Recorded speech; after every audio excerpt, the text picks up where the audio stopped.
A lo largo de nuestra vida académica, laboral o cotidiana, vamos adquiriendo conocimientos de diversa índole. Sin embargo, hay muchos saberes que aprendemos por tradición o por inercia. Sin que signifique que sean mentira muchos de los lugares comunes que solemos aprender de memoria, es frecuente encontrarnos con mitificaciones poco sostenibles de héroes de la historia, con la defensa de conceptos sin entender su definición, o con la enumeración de características de un periodo histórico de una corriente artística sin siquiera entender de lo que estamos hablando. Por ejemplo, es muy común enseñar la época del Porfiriato como una época de explotación y de vergüenza. Sin duda lo fue en muchos aspectos, sin embargo, no está de más tratar de reconocer los avances culturales o industriales que ese periodo supuso. De igual manera, si comprendiéramos mejor cuál era la condición de Alemania después de la Primera Guerra Mundial y cuáles eran las ideas que rondaban en el mundo, probablemente dejaríamos de ver al pueblo alemán nazi como la reencarnación del mal, sin por ello justificar lo que sucedió o lo que permitieron. Pues bien, quisiera hablar aquí de un ejemplo de simplificación muy común y que se repite una y otra vez en los contenidos educativos y que nos muestran cómo es que mucho de lo que aprendemos en la escuela a veces no está del todo asimilado. Generalmente, cuando se habla acerca del Renacimiento, se señala el tiempo histórico que le corresponde y sus características.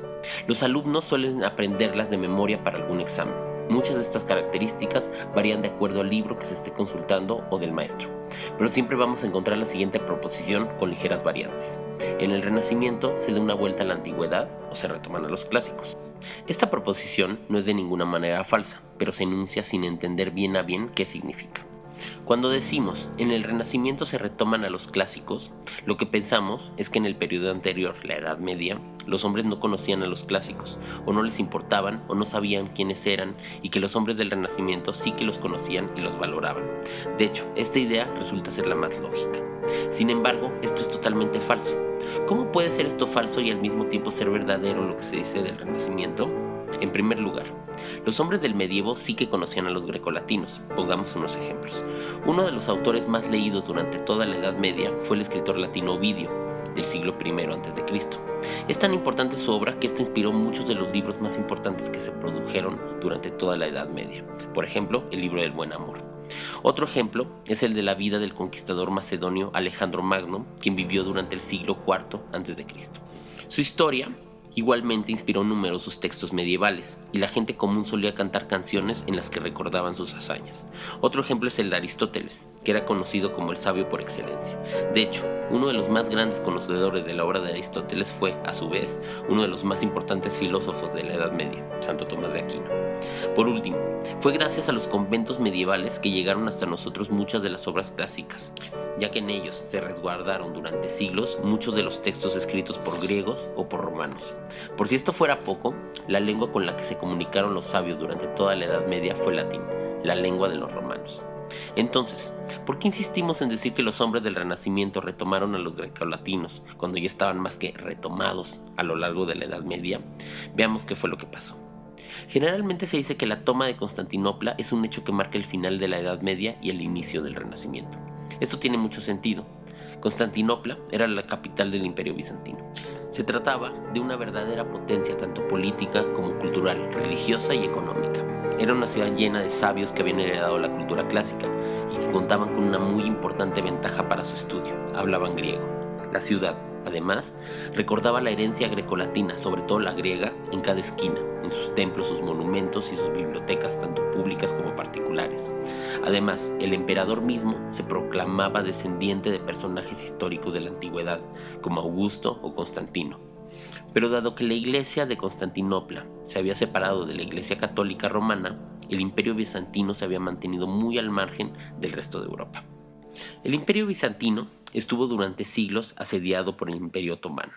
Sin embargo, fue en el siglo XV cuando por fin tuvieron éxito las acometidas del poderío musulmán. Fue entonces que Europa volteó a ver al imperio bizantino y trató de ayudarle sin mucho éxito. Al caer Constantinopla, ya se habían establecido fuertes vínculos entre los bizantinos y los europeos, particularmente con los pueblos de lo que ahora es Italia. De tal manera, cuando cae la capital bizantina, hubo una salida masiva de ciudadanos bizantinos. Muchos de ellos eran profesores, filósofos, poetas, traductores y estudiosos de la antigüedad, y fueron a dar a distintas ciudades de Italia, particularmente Génova y Venecia, y después se esparcieron a ciudades como Roma o Florencia. ¿Y todo esto qué tiene que ver con la revalorización de los clásicos grecolatinos en Europa? Pues bien, Aunque ya los europeos habían tenido desde siempre una importante noción de la cultura grecolatina, la verdad era que solo tenían profundo conocimiento de los textos escritos en latín, es decir, de los textos romanos, ya que nunca habían dejado de usar el latín como lengua científica. Así, cuando llega la oleada de migrantes bizantinos a Italia que conocen el griego y que llevan consigo innumerables bibliotecas con ellos, entonces es que los europeos vuelven a tener contacto con la cultura griega, pues ya tienen quien les enseña a leer y a entender tales textos. Esto tuvo desde el principio inmediatas consecuencias, ya que hay que tomar en cuenta que la cultura latina había sido incalculablemente influida por la cultura griega. Así, cuando los intelectuales europeos redescubren los textos griegos, entonces van a tener que repensar y reevaluar lo que sabían sobre los romanos y su cultura. Por otro lado, hay que tomar en cuenta el lugar al que llegaron los bizantinos, las ciudades italianas.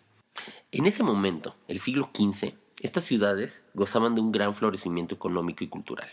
Contaban con una gran riqueza fruto de las prácticas capitalistas que se venían llevando a cabo justo en esas ciudades.